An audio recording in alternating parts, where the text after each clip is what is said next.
And so here's some sound treatment mistakes that you absolutely do not want to make. Most hosts never achieve the results they hoped for. They're falling short on listenership and monetization, meaning their message isn't being heard and their show ends up costing them money. This podcast was created to help you grow your listenership and make money while you're at it. Get ready to take notes. Here's your host, Adam Adams. Hello and welcome back to the podcast on podcasting. It's your host, Adam AAA Adams. And yes, we are talking about sound treatment mistakes. This is Pitfall number 18. And it's some sound treatment mistakes that other podcasters have made. They've paved the wrong way. And you don't want to make these mistakes. So I'm gonna share a few of them with you right now. Number one is you don't care about the room that you're in. That's a huge mistake. You don't care about the room at all.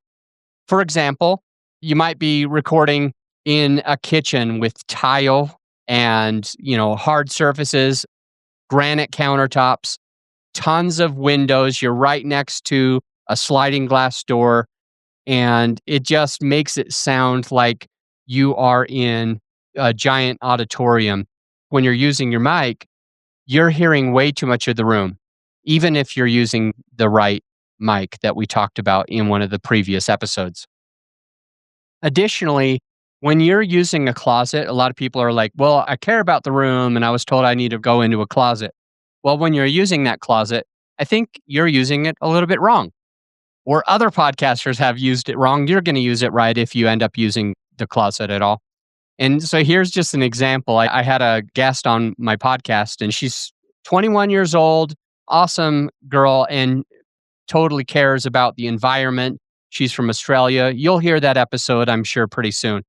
But when she went into the podcast, and not to, what's the word for it? I'm not here disparaging against her at all. I loved having her on the podcast. It's just that when she went in her closet, she went and moved all of the clothes. The one thing that takes away that reverb, the problem that you're hearing, she took all the clothes out. And it's like, why even go in the closet if you're going to just turn that room? I don't know if you can call a closet a room. If you're going to turn that space into a sound echo chamber, then it's not going to work. You want to leave the clothes there. So, of course, I already mentioned this, but recording in the kitchen is an issue. And any room with tile. So perhaps you're going to record in a bathroom or a kitchen or in the bathtub. All of these places where you have a whole bunch of flat, non-porous surfaces, the sound is just going to echo off of those windows and other things like that.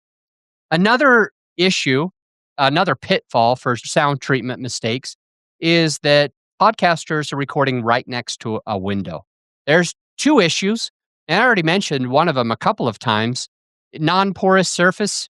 Well, a perfect example of a non-porous surface where sound can reverb, sound can echo off is a window. But the other issue with the window is a lot of times you'll have road noise or foot traffic walking by, having a conversation, dogs barking, lawns mowing, etc., horns honking. And so you don't want to record next to a window. And if you are next to a window, it's generally a good idea to cover up that window with some sound treatment. So the obvious question that you're asking is, what sound treatment should I use? And the main focus here is acoustic panels. Acoustic panels are generally fairly expensive. And if they're not expensive, then they suck. And you don't want sound acoustic panels that suck. And these cheaper panels are generally the panels that are like 1 inch, 1.5 inches, or sometimes in that 2-inch range, thick. The acoustic panels that start getting good is when they're about 2.5 inches. That's when you start really being able to see some benefit.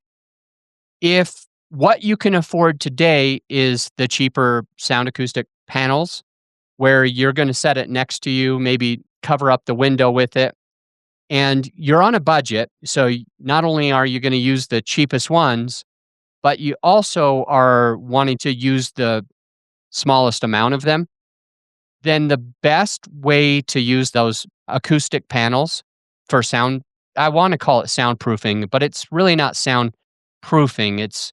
I don't know, it's like those watches that don't want to say that they're waterproof. They're only water resistant. So we'll call it sound resistant. Instead of calling it soundproofing, let's just call it sound treatment.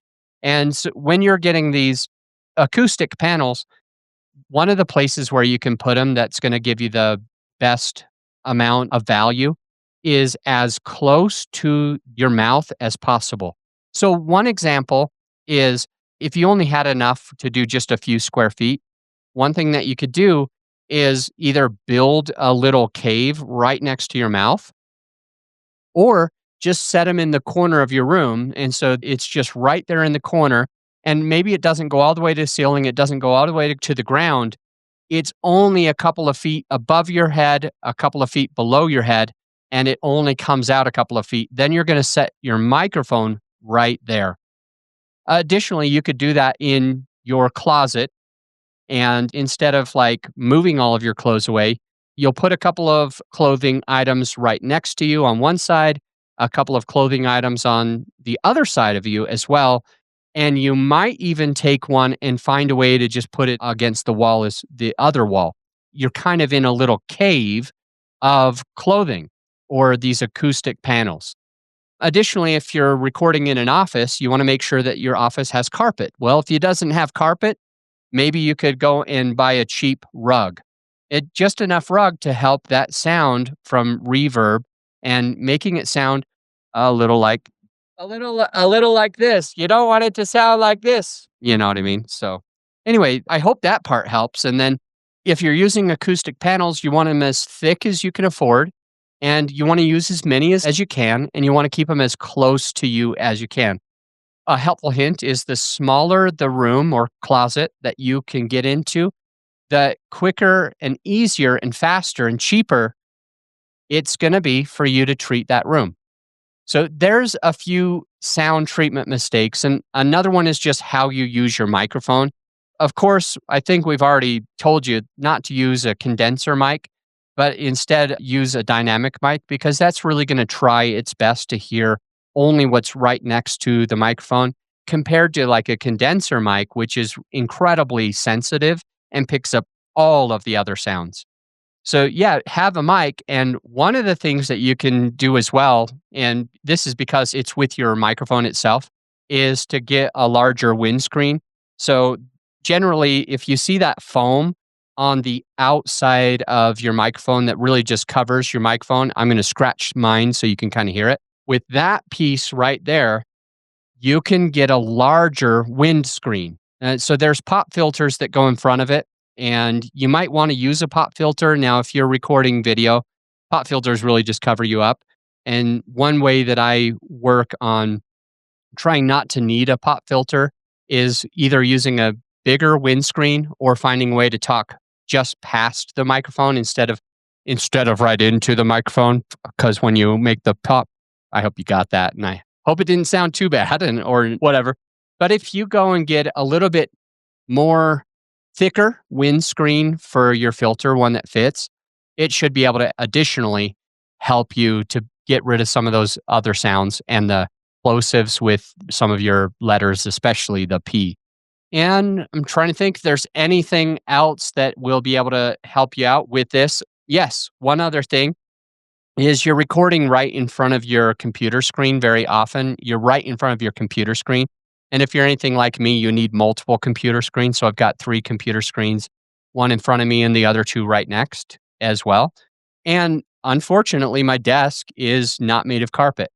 So if you're having a little bit of an issue where you're still getting a bit of echo, even though you've treated some of your room, then you might be able to go and grab a couple of like pillows or even just a blanket or an Afghan and set it on your desk or cover up the unused computer screens while you're recording. That can also support you to be able to have a little bit less of that echo or reverb. And finally, the last thing that I want to share with you that can help you get a better sound is to make sure that both you and your guest are wearing earphones, headphones. So you can, if you want, you can definitely find a way to use AirPods to hear. However, they don't give you as much of that sound as if you wear those big headphones that kind of look a little clunky. I use them all the time. And not only do I use those headphones, but I make sure that I can hear my voice and my guest's voice. So the two things that you're going to want to think about when using these headphones is A, you want to make sure that your sound goes into your headphones. That way you know exactly how you sound because a couple of things might happen. You might use too much of your voice.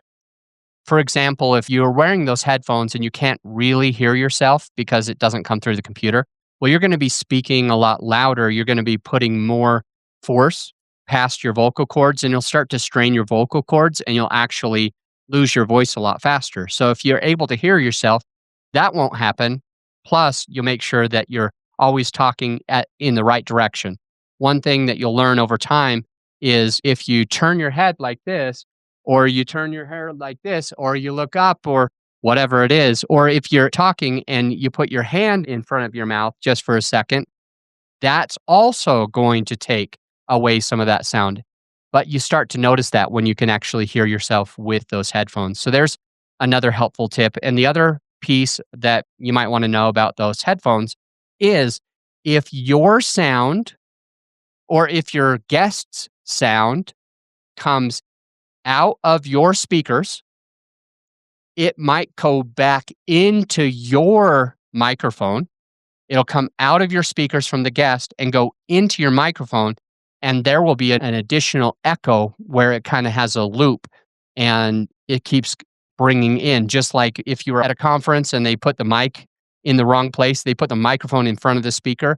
You don't want to be able to have the sound coming from your guest out of your speakers, but back in to your microphone because that'll just have a really bad sound. So headphones will actually get rid of that. And it only solves it all the way if not only you are wearing headphones and that your guest's sound is coming to your ears, not through your computer, but also making sure that your guest wears headphones. And that's the hardest part. The hardest part is being a dickhead and being like, look, I'm not going to record this interview if you don't have headphones.